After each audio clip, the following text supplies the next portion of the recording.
Hey everyone, and welcome to the show. You ever get that feeling like, like you're living in two completely different worlds, almost like the world you were taught about just completely clashes with what you're seeing around you? Oh, yeah, totally. Well, That's a way to put it. yeah, that's the big question that kind of drives this book. We're going to be talking about The Empty Bowl. It's a memoir by Rikki West. Yeah. If you're enjoying this deep dive into Rikki's life And, and her search for the truth, don't forget to hit that like button and subscribe to the channel and share this with your friends who love a good story. absolutely. So in The Empty Bowl, Rikki takes us on this journey starting way back with her childhood and her fascination with prayer and Catholicism, and then it goes through like the crazy 60s counterculture, Yeah. and it ultimately leads her to embrace Eastern spirituality Right. as she kind of battles addiction and searches for real connection. Yeah, and it really is more than just a personal story. I mean, throughout the book, Rikki is wrestling with this question of what is the nature of reality? Is it the fixed, objective world that we're so often taught to believe in, or is there something more to it, something more fluid and interconnected? Yeah, so let's dive into Rikki's early life and see how this question first comes up. Okay. The book opens with this really vivid scene of 5-year-old Rikki and her sister Linda decorating for Christmas. Right. It's all, twinkling lights and anticipation Yeah. until you realize that their father's drinking. Yeah, there's this like underlying current of unease. Even though it's this happy memory on the surface, Yeah. Rikki's older sister Linda even warns her about their father's state in language that is just so inappropriate for a 5-year-old, and it just hints at like this deeper dysfunction that's going on in the family. Yeah, and it's not hinted at for long because this idyllic scene is totally shattered when their father starts yelling, Yes. hurling insults at their mother. And this is where we see that like stark contrast between the world Rikki is taught to believe in, the one where prayer can solve anything, Mm-hmm. and the harsh reality of her father's alcoholism and that turbulent family life. Yeah, it's heartbreaking. She seeks refuge in this little makeshift fort. Mhm. She lights a candle and prays for her father's salvation. Right. But even at that young age, you kind of get the sense that a part of her knows that prayer might not be enough. Totally. And that pattern of seeking solace in spirituality while also like struggling with those difficult family situations, it becomes this recurring theme throughout her life. Right. It foreshadows her later search for truth outside the boundaries of traditional religion. So then we move into Rikki's teenage years, the 1960s. Yeah. Huge cultural upheaval.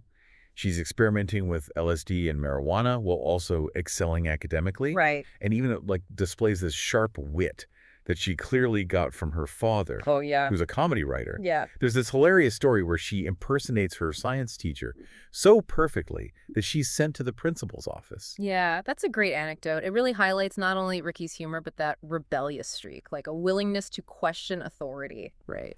That really speaks to this broader questioning of societal norms and expectations that was so central to that counterculture movement.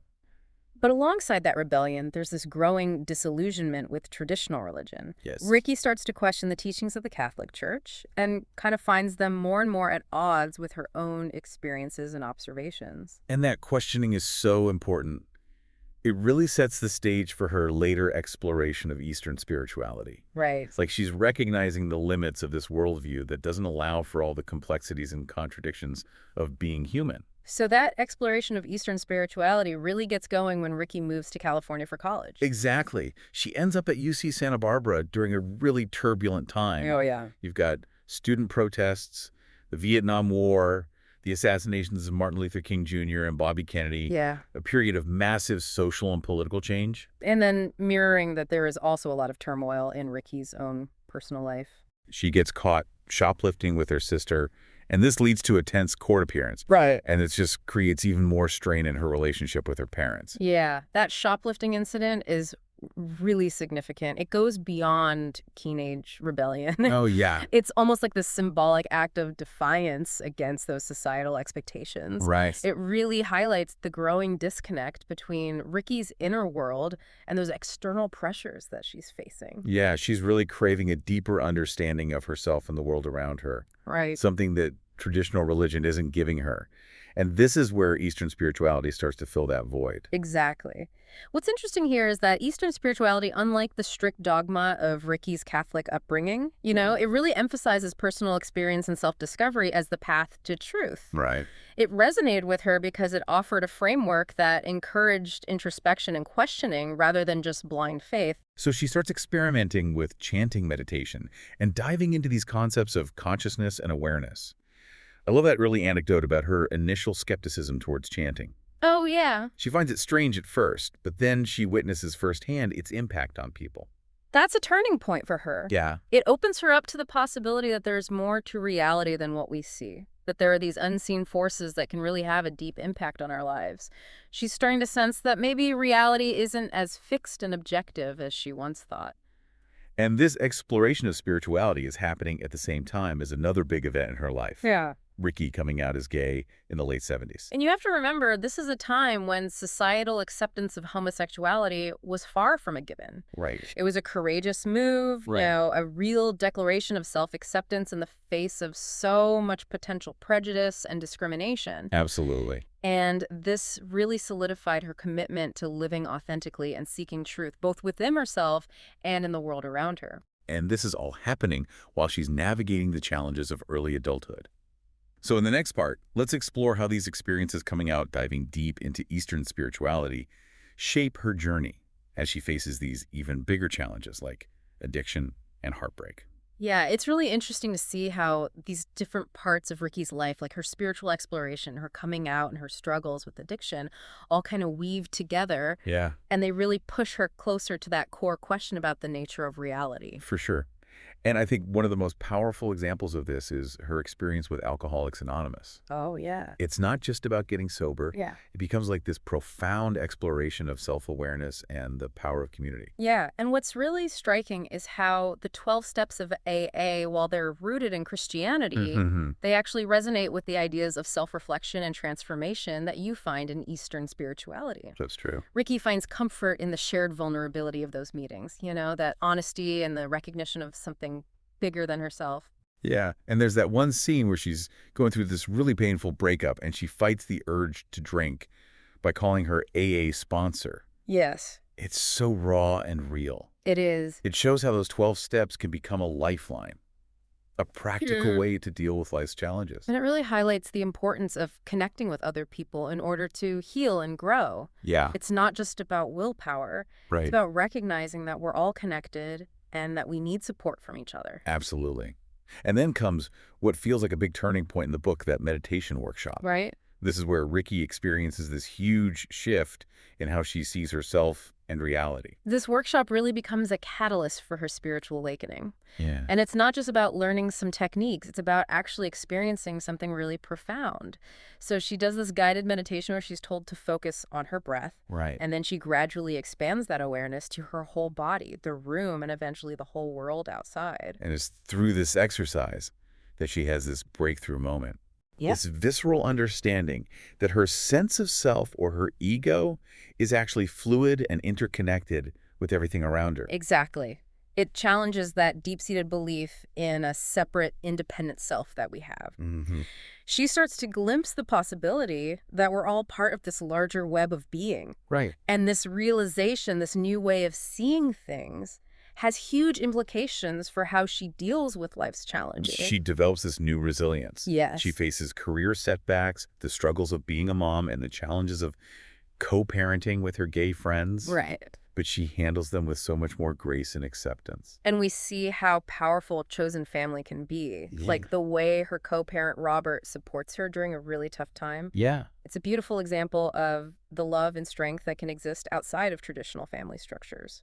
And then there's her long relationship with Tara. Yes. The book explores how deeply connected they are, Yeah. the joy they find in each other, Right. but also the struggles of blending families and having different needs and expectations. It reminds us that even the strongest relationships take work, compromise, Yeah. and a willingness to face tough truths. And then tragically, there's the huge loss Rikki feels when Terry dies from cancer. The way the book handles this loss is just so moving. It is. There's that really poignant scene where Terry, who's fighting cancer, gives Rikki a notebook full of positive affirmations. Oh, yeah. It says so much about their love and the strength they found in each other, even when facing death. It's a testament to the power of being present and mindful, even when you're going through pain and grief. Right. Terry, even though she's suffering, is focused on giving Rikki love and support. Yeah. It's a beautiful example of choosing love and connection, even in the darkest times. And even with this huge loss, Rikki keeps growing. Yeah. She keeps exploring different spiritual practices and delving into philosophy. Right. Her relationship with herself just keeps evolving. It feels like she's not looking for something outside of herself anymore. Right. She's developing a deeper understanding of who she is and her place in the world. And she even finds humor in life's unexpected twists and turns. Yes. I love that part where she hears a voice in her garden that says, "It's here for her." Oh, yeah. It's funny. It makes you think. It shows that even with all her spiritual searching, she hasn't lost her sense of humor. And that's key. I think Right. real spiritual growth isn't about becoming super serious and detached. Right. It's about bringing those realizations into your everyday life, Absolutely. embracing all the messiness and joy, the laughter and tears. And ultimately, it's about finding peace and wholeness within yourself, no matter what's happening around you. So that brings us to what was like the most profound and maybe even the most challenging part of Rikki's journey. This idea of letting go. Yeah, and this is where all of Rikki's explorations, like Eastern spirituality, her Yeah. own experiences, and her changing understanding of herself all come together. Yeah. She starts to question this whole idea of like a separate, independent self, something that's just so ingrained in how we think in the West. Right. She talks about finally letting go of that seeker mentality, that Yeah. constant searching for something outside of herself. Yeah, instead she starts to find a sense of contentment in the present moment, just accepting what is. Right. And it's not about being passive or giving up. Right. It's about recognizing that true peace and happiness don't come from achievements or possessions. Yeah. It comes from how we relate to ourselves and the world. There's this really beautiful part in the book where she describes this realization, and she compares herself to a whirlpool in a river. Oh, wow. She acknowledges her individuality, her own unique thoughts and feelings, but she also recognizes how connected she is to the flow of life. It's like a perfect metaphor for that idea of interconnectedness she's been exploring. Right. She's an individual, but she's also inseparable from everything around her. Exactly. And realizing this letting go of the idea that we're separate allows her to feel a much deeper sense of peace and belonging. And it's not like her problems go away. Right. She still experiences grief, loneliness, doubts, but she faces them with more grace and resilience. Yeah. So this brings us back to that fundamental question that Rikki's been wrestling with. Yeah. What if we are all, as she says, expressions of one unified awareness? It's a pretty mind-blowing concept. It is. It makes you question everything you thought you knew about yourself in reality. Yeah. It asks us to consider the possibility that our sense of being an individual, our ego, might be an illusion. Right. What if beneath all of our separate identities, there's this deeper connection, a shared consciousness that links us all? So Rikki doesn't give any definite answers. The Empty Bowl isn't a guidebook on how to reach enlightenment or become one with the universe. Right. It's the story of one woman's journey, her search for truth, and her willingness to question everything she thought she knew. And by doing that, it encourages us to do the same, to look deeper, to explore who we are, and to consider that reality might be way more vast and mysterious than we could ever imagine. So as we wrap up our deep dive into the Empty Bowl, I'd love to hear what you think. What really stood out to you in Rikki's story? What questions did it bring up for you? Share your favorite parts or your thoughts in the comments below. And until next time, keep exploring and keep questioning everything.